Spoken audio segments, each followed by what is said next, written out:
Well, good day, everyone. First of all, I'd like to apologize if medyo noisy ang background because I am inside a cafe. And while browsing through my notes and for my coaching sessions sa friends ko kasi I am conducting also personal coaching session. I realized na marami palang mga bar exam questions dealing with double sale.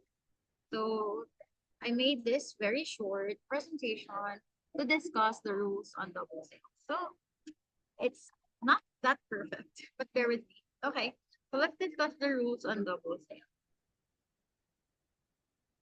So very simple lang naman ang rules of double sale. So we have to remember these three things. So we have to ask ourselves, and when you read the problem, for exam problem, if you can see na may registration na ng sale sa Register of Deeds, RD stands for Register of Deeds, then the buyer who has the better right over the property is the first registrant in good faith.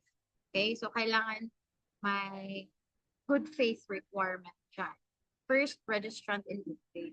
However, if the sale is not yet recorded in the Register of Deeds, so we look at, instead of registration, yung titingnan natin is possession. So if not recorded ang sale sa Register of Deeds, then the person who has the better right over the property is the first possessor in good faith. So not registration anymore, but you are going to look at possession. So first possessor in good faith. But if none of the buyers have recorded the sale in the registry of deeds and none of the buyers possesses the property, so wala pang recording, wala pa rin possession, then the rule now is, what's the better right is the buyer in good faith with the oldest title. Okay. I will have to, because most problems na nabasa ko sa bar exam problems, most of them deals with the first one, ito, registration in good faith. So, since this is double sale, obviously, there should be at least two sale transactions. So there should be at least two buyers of the same property from the same seller. So, for example, we have buyer number one and buyer number two. So, for buyer number one, hindi masyadong tricky when it comes to good faith requirement. Kasi if you are the first buyer, then by law, you have the better right talaga. So, kahit na may nangyari na second sale and you knew about it, if you are the first buyer and you knew about the second sale, and upon knowing that you registered your sale in the registry of deeds, then you are still a registrant in good faith. So, considered ka pa rin na in good faith kahit na alam mo na may nangyari na second sale. So, nung nalaman mo na may nangyari na second sale to person number two, and you are buyer number one, and you decided to register the sale in the registry of deeds, you are still considered as a registrant in good faith. But the tricky part here is that the second na buyer. So for example, if you are the second buyer, and when you bought the property, nung binili mo yung property, hindi mo pa alam na may first buyer pala. Okay? So in good faith ka pa nun when you bought the property. But let's say later on or subsequently, you learned about the first sale. You acquired knowledge, nalaman mo na may nangyari pala na first sale prior to you. And because of that, you immediately recorded that sale to the registry of deeds. The question is, are you still considered as a registrant in good faith? So the answer to that is not anymore. Okay, so if you are the second buyer or the subsequent buyers ko, kung marami talaga na sale, hindi lang dalawa, so tatlo, ikaw yung third buyer and all, and so on. So for all the subsequent buyers, yung good faith requirement when you register your sale should be like twofold good faith requirement. So the first requirement is that when you bought the property, kailangan hindi mo alam na may nangyari na sale before. And the second good faith requirement is that upon registration, when you registered the sale sa registry of deeds, kailangan wala ka ring knowledge sa previous na sale. Because even if in the first the start no, yung pagbili mo ng property, even if you are still in good faith that time. But when you registered in the registry of, let's say, may knowledge ka na ng prior sales, then you can never be a registrant in good faith. So let's go back to our first problem. No, may dalawang buyers. Ikaw sa second buyer, when you learned about the first sale, ni-register mo yung property sa, ni-register mo yung sale sa registry. So you cannot invoke this rule on double sale na ikaw yung first registrant. Kasi even if you are indeed, in fact, even if you are the first registrant, kasi hindi pa pina-register ni first buyer eh. So even if you are the first registrant, this time you are not anymore in good faith, then si first buyer pa rin ang may better right. You cannot say to the court na, I have the better right kasi I am the first registrant. Yes, you are the first registrant, but the registration was not made in good faith. Although the sale on the part of the seller, or you on your perspective as a buyer, although you purchased it, when you purchased it, you are still in good faith.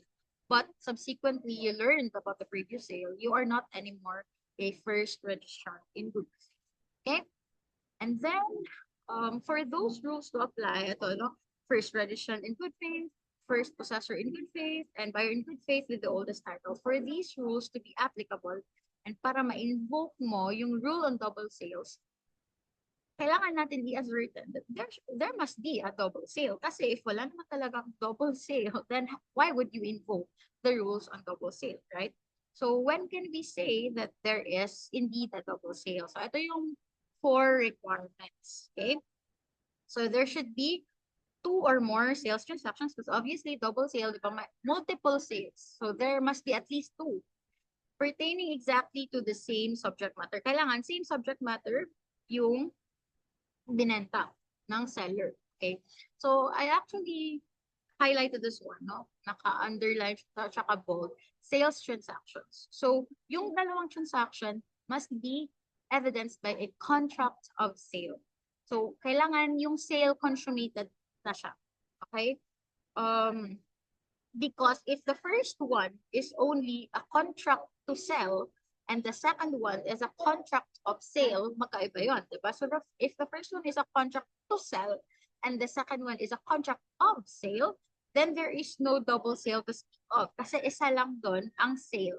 The second one, which is a contract of sale. Again, if you see that the first one, or even the subsequent one, is a contract to sell, it's not covered by the rule on double sale. Kasi dito sa double sale, there must be sales per se. Hindi siya contract to sell, but rather contract of sale na talaga. Okay, and then the second one is that both sales transactions should be valid. Okay, for example, in the first sale, let's say the sale was made through an agent. And if you can still recall under the civil code, diba, if you are to sell a real property through an agent, the authority of the agent should be in writing and in a public instrument. Otherwise, the sale is void. So, for example, the first sale was made through an agent, pero walang notarized special power of attorney si agent. So, yung first sale is void.